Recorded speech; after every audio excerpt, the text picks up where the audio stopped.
Je suis charentais, donc je suis du pays du cognac. Donc là-bas, la tonnellerie, il y avait une tonnellerie partout. Comme vous avez un menuisier en Vendée dans chaque village, là-bas, il y avait une tonnellerie. Cerclé des fûts, Bernard Sog l'a fait des milliers de fois. Il débute son apprentissage très tôt, à 14 ans, en Charente-Maritime.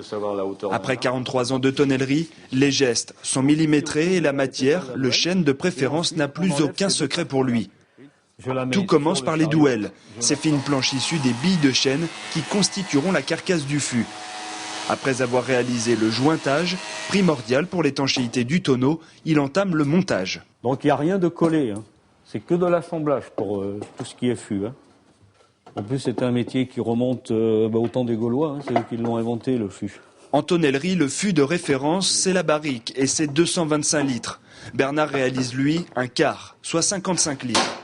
Les 22 douelles assemblées, puis cerclées par le haut, Bernard dispose la carcasse sur une chaufferette. On fait un feu, on met le fût sur le feu, c'est pour pouvoir le chauffer. Et le bois en étant chauffé, on va le tirer dessus, petit à petit on va le cintrer. Quand ça a été bien fait, eh ben, votre fût, théoriquement, tout ce qui suit par derrière va tout seul.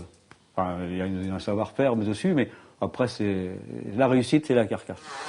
Quand Bernard a passé son CAP tonnelier, tout se faisait manuellement. Aujourd'hui, le chanfrein et la jable, la rainure où viendra se loger le fond, sont réalisés mécaniquement. On partait le matin, on avait 8 heures pour le faire. Mais complètement avec des outils manuels, il n'y avait aucune machine.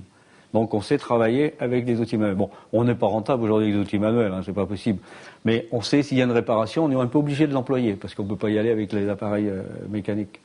La réalisation d'un fût est 100% naturelle.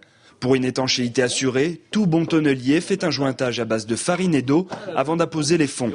Enfin, dernier petit détail, le trou de bonde, d'où sera rempli ce quart de 55 litres.